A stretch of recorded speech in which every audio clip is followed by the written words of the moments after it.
Hi, foodie friends. How's everyone doing? Hope you're doing great. We are going to have birria tacos. So let me get them from the bag and I'll be right back with you, okay? So you'll see me plate my plate and then we'll eat together, okay?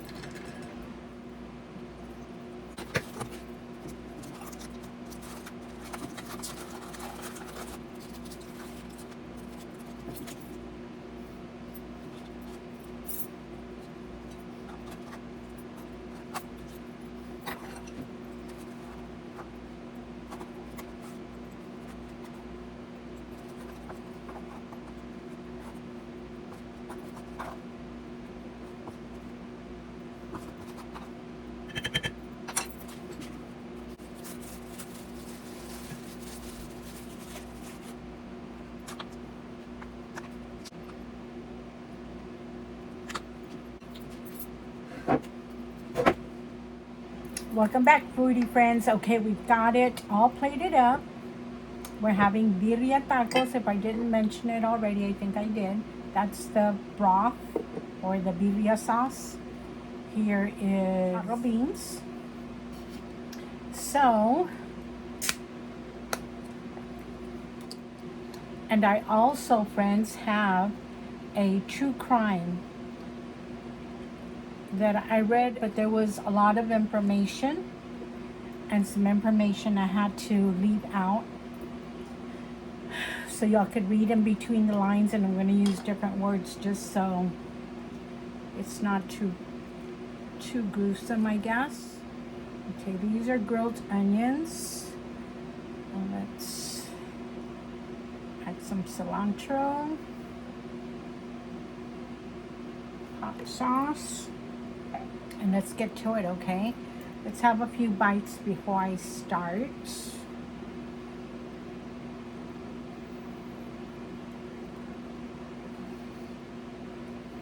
Oh my goodness, it feels like it's really juicy and it's not. I'm trying to, oh, this one's better.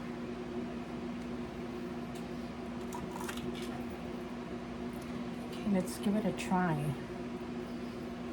Had some problems with sour cream. I thought it was open and it's not open. This is piping hot. That's, I don't know. Doesn't feel too hot, but we'll see. So how are you doing? Hope you're eating with me. Go grab yourself a snack or something to eat.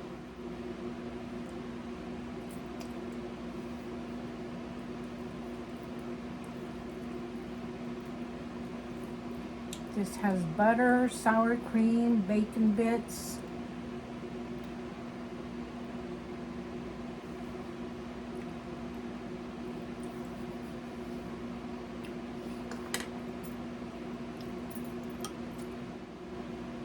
Cheers, friends. Cheers.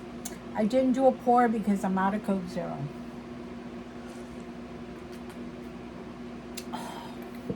That's sweet tea, by the way. Okay, so let's try one. Let's try it without the sauce and then we'll dip it.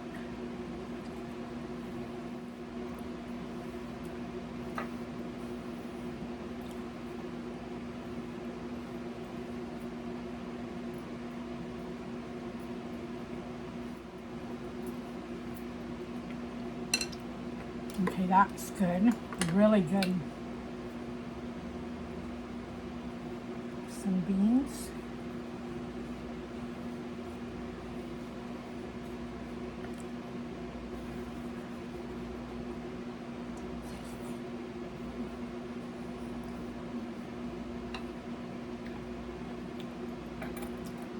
Delicious.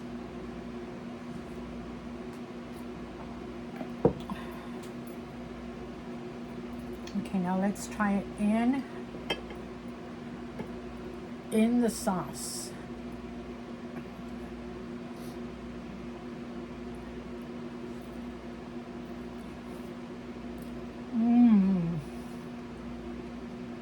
Oh yes. Now this is beef birria. I don't like the other one.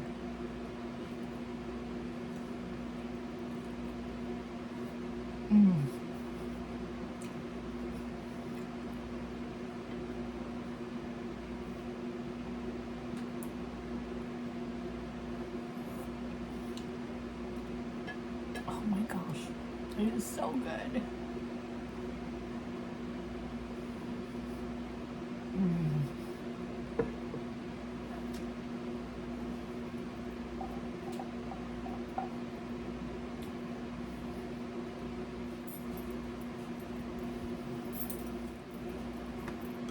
Delicious.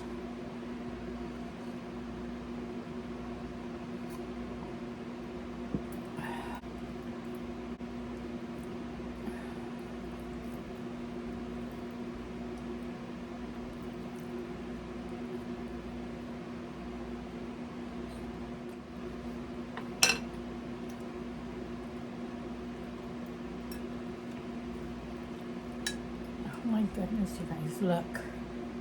Look at all that shredded meat. So let's add some cilantro. They didn't give me very much cilantro, but we'll work with what we have, right?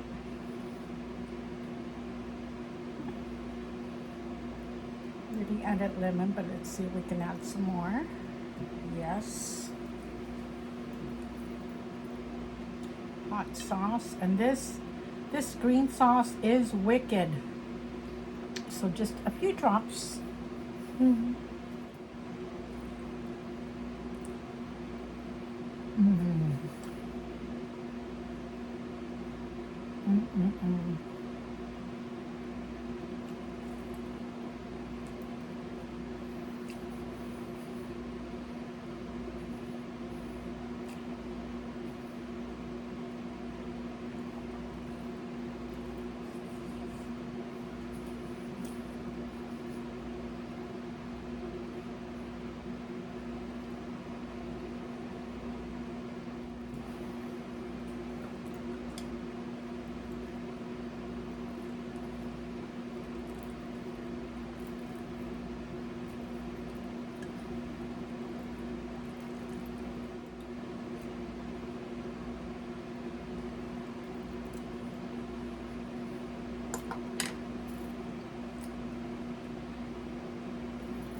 Mm.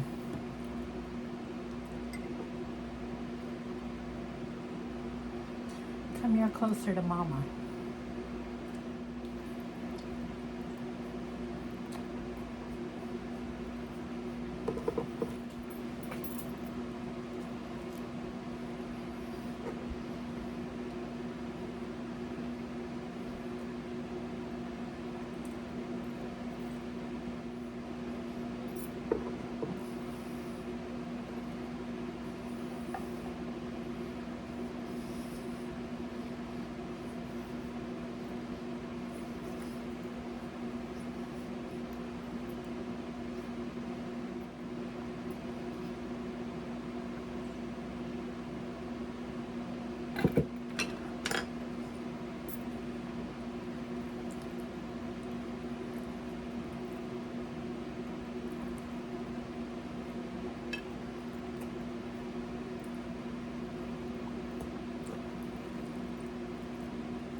Okay, friends, this is a true crime that happened in Texas, so it's a Texas true crime. This happened in June of 1984.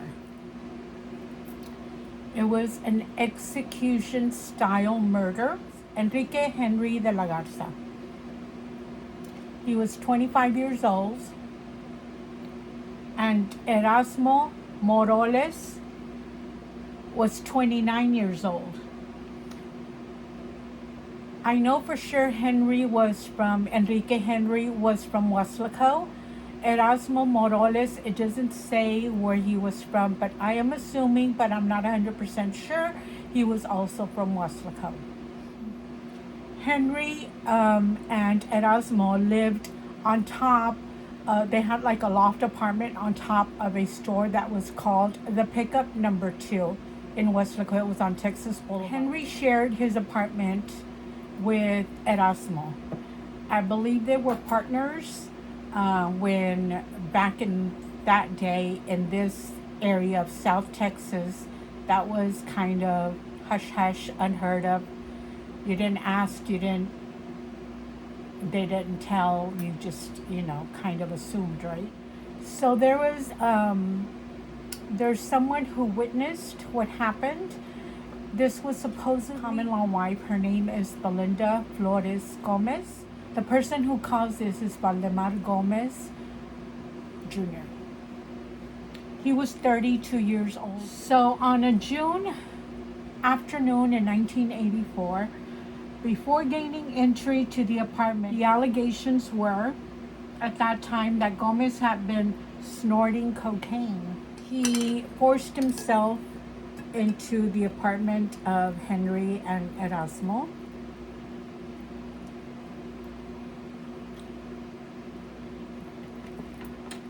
He was not alone. His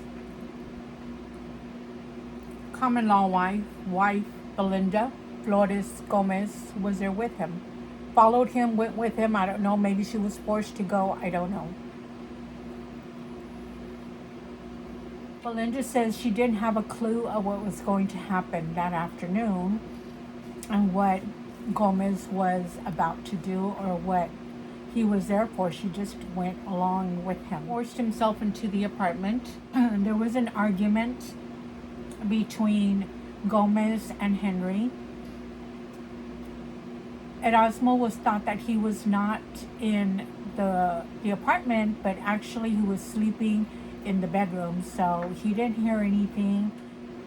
He was a heavy sleeper, so he just didn't hear the argument. She watched Valdemar Gomez do these horrible things.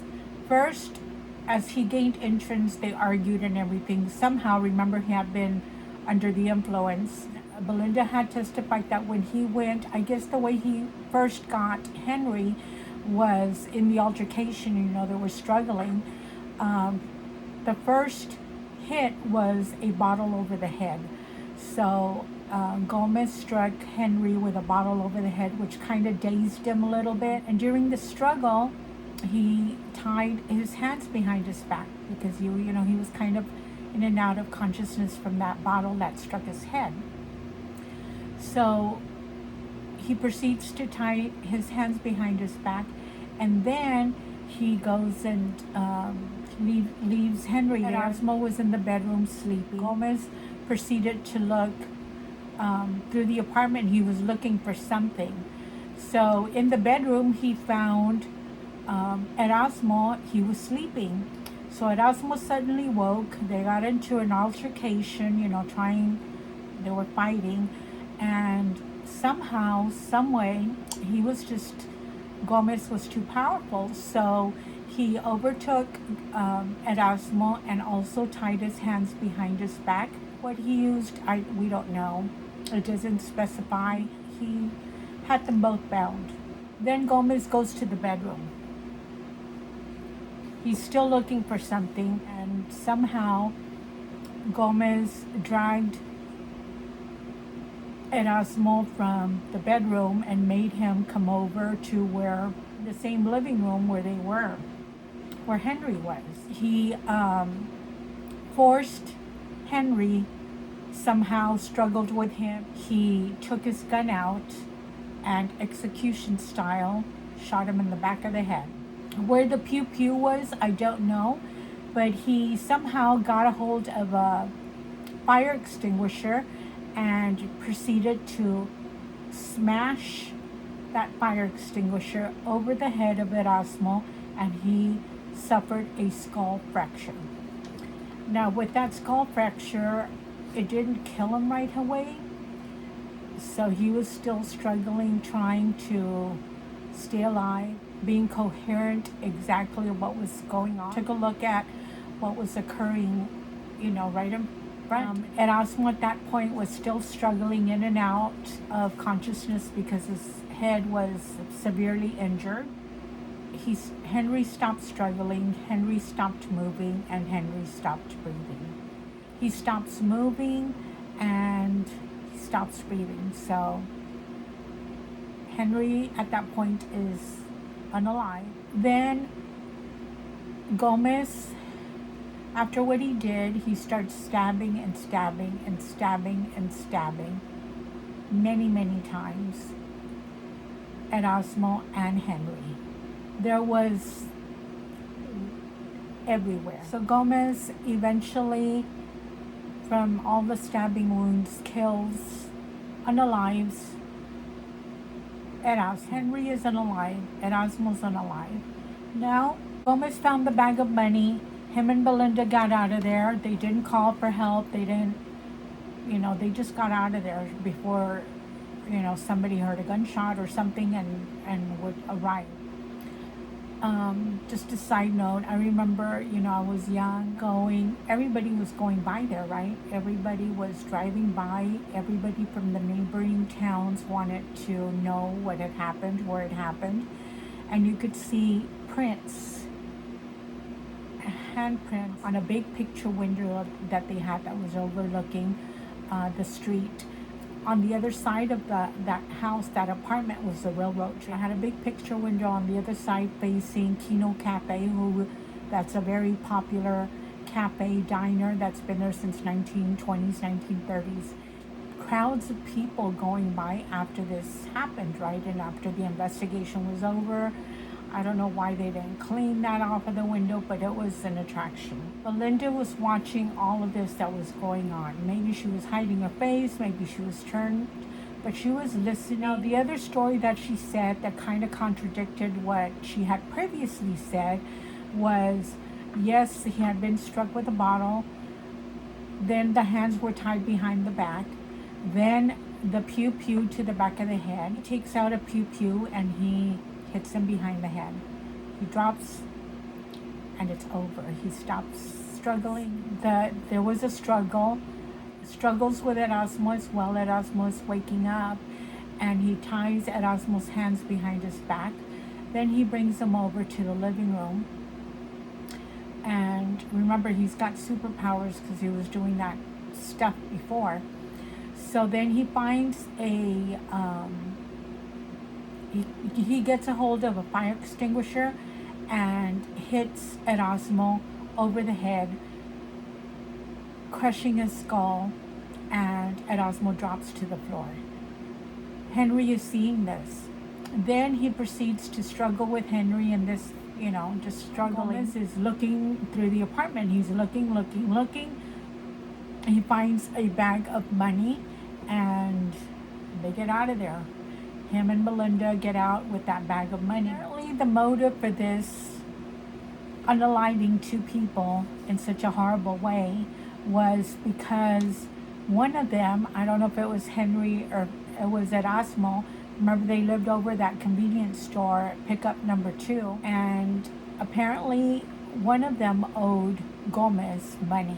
That's his excuse for going in there doing what he did. Also, the other allegation or rumors are that Henry and Erasmo were a gay couple when it was not out really in the open yet, and Gomez liked one of them or wanted a relationship with one of them, and none of them ever paid attention to him. So that's a rumor, talk, allegations, but I don't know if it was true or not in the long run, because a lot of things can be said in the court of law. That doesn't mean it's true, right? Gomez apparently was jealous of Henry. He was very, very jealous of Henry and had an infatuation with him. Belinda, something she said in court. Belinda Flores at one time. Then it goes to the courts, and then she says that she's Belinda Flores Gomez. So Belinda Flores was before the court hearing started, she was protected by police, was given immunity as a witness to the scene of the crime. Apparently, Belinda stated she was afraid of Valdemar Gomez and what he could do to her and her children. She stated she was his common law wife, She testified allegedly Gomez had assaulted her 10-year-old son. She told the son to take off his clothes at gunpoint. Then later, she also testified that the daughter, one of her daughters, she was the mother of 4 children. She had 4 children at the time that this occurred, and that one of the little girls had said that he had hurt her down there. These were allegations. The court proceedings were really about the unaliving of 2 men. They didn't do anything, I don't think, about those allegations. Belinda says she never reported what her children had told her because she was afraid of Gomez. She was afraid of what he could do to her, and he had threatened her that if she went to the authorities, it hurt her children and hurt her. Unalive, probably.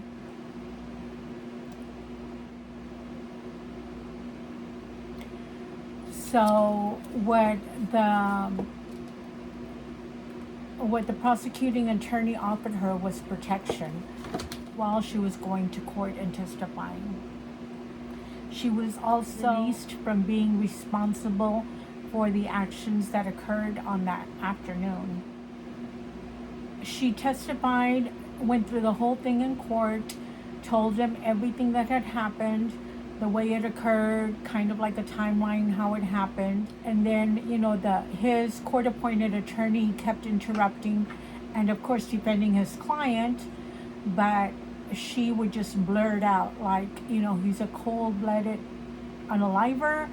He is a threat to society. He is always unaware of what he's doing because of what he's sniffing all the time. That he's always sniffing a white powder is what she testified in court. So she at one time blurted out, "Stop defending that cold-blooded murderer.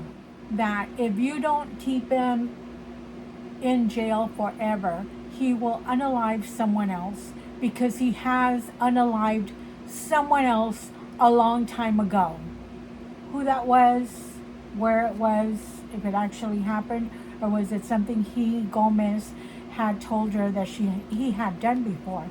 Who knows, right? Belinda claimed he had done horrible things, and under the influence of that white powder sniffing stuff, that he would probably do terrible things because he was addicted. And when he did these sniffing things of this white substance, he had superpowers. He was very strong. Nobody could stop him. 4 friends one time tried stopping him from doing something, and they could not hold him back. So on January of 1986, 2 years later, Valdemar Gomez Jr. was sentenced, found guilty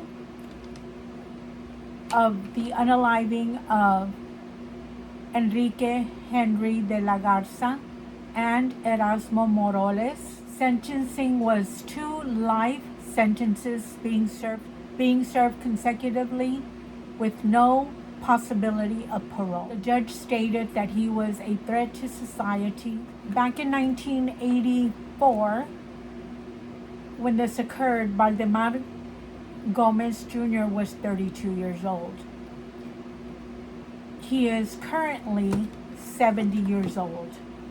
So this happened 38 years ago. I am going to insert somewhere here the inmate information, and his information is there.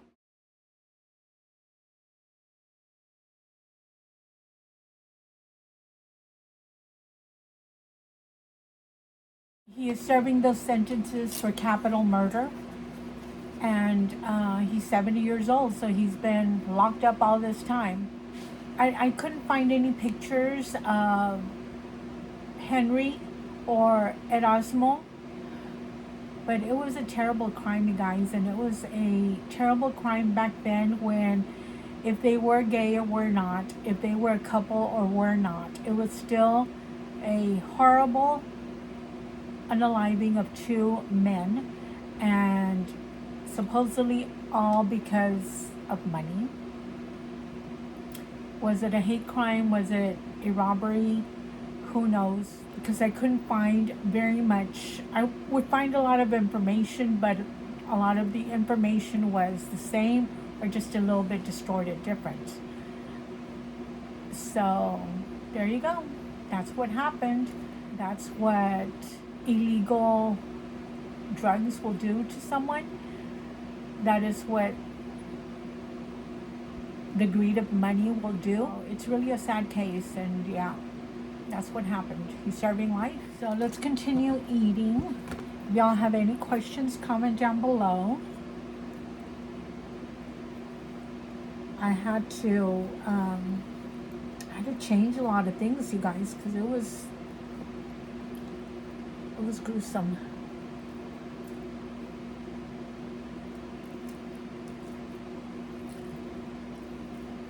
And then it's hard to tell a story without just using what you want to use.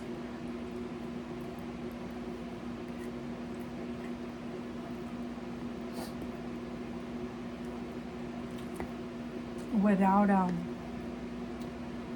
breaking the rules of YouTube, right?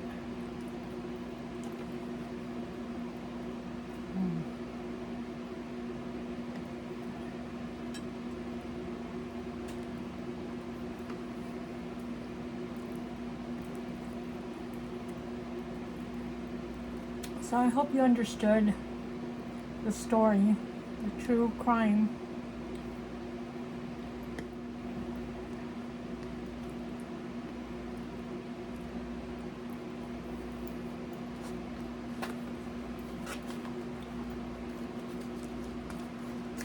My little book of knowledge. My little book of my notes.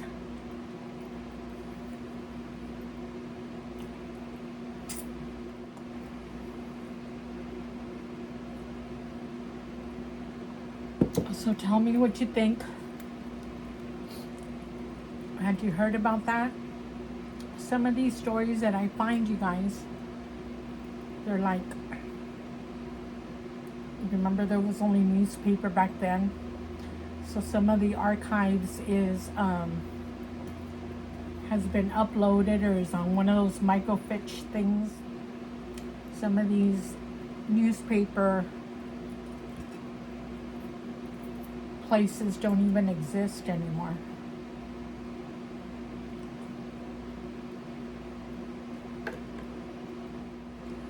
That was wicked.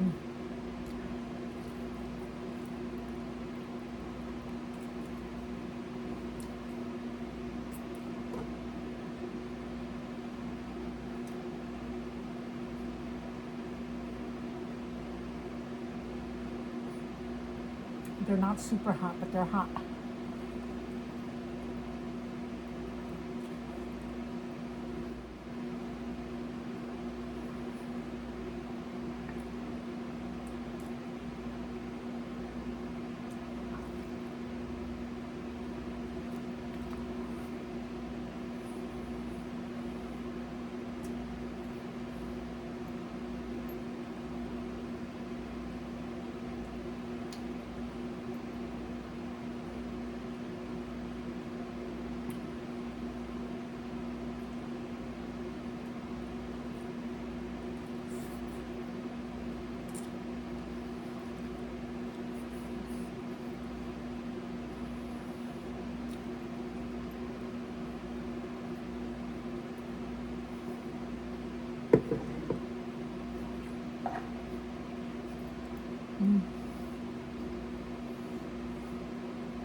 So good. Beans.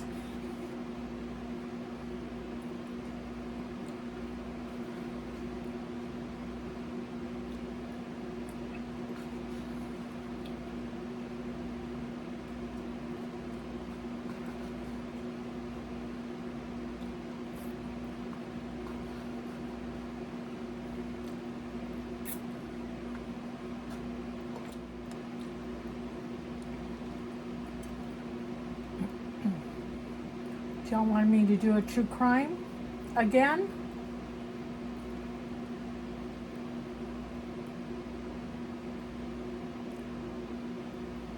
Do you have any ideas?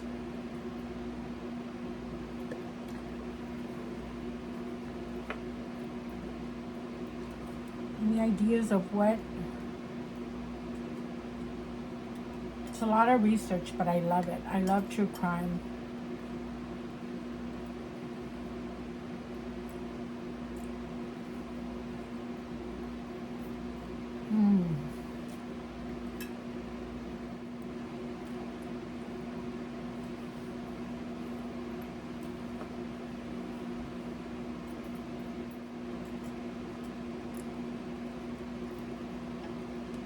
It's not that hot anymore, but now it's the spice kicking in.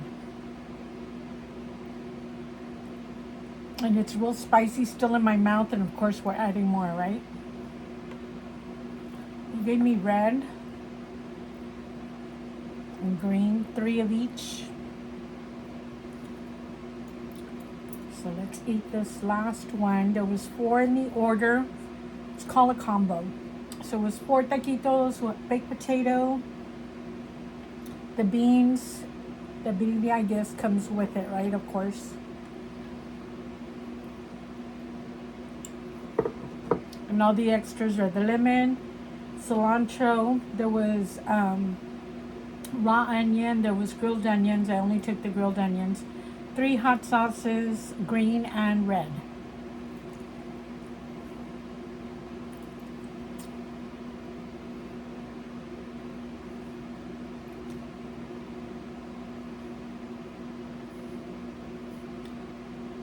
Good combo.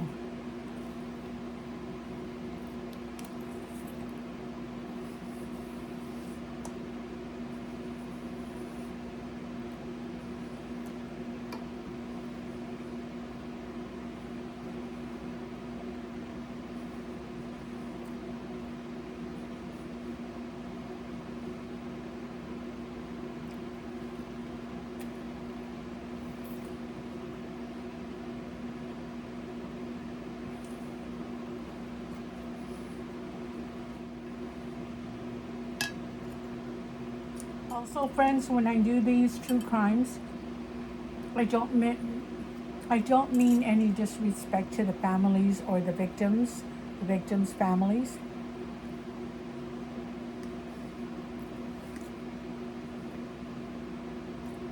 It's like when I remembered this one, I remember it took a while to find out who it was, what had happened. So, you know, there's a lot of rumors in the small area, South Texas. But I think there's always something to learn. Don't ever let your guard down.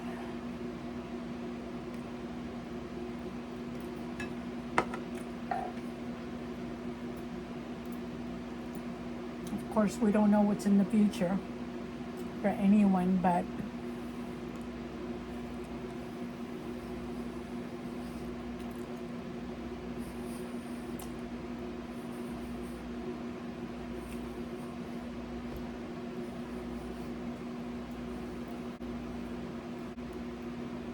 if we could only prevent these horrible things from happening.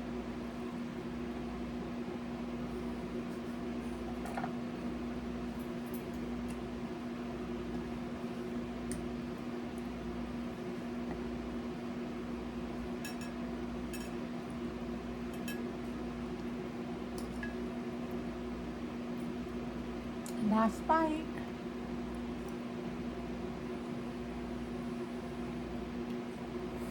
Okay, I lied.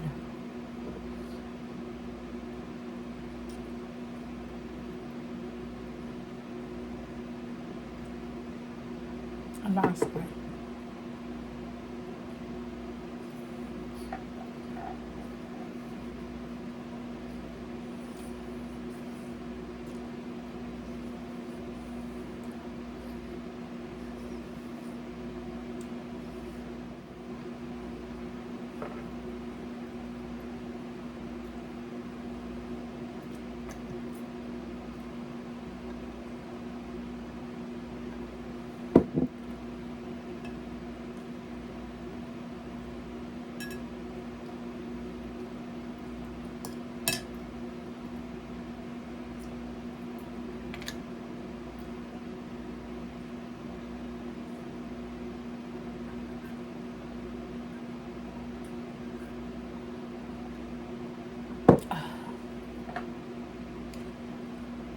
Can y'all see the rest of this?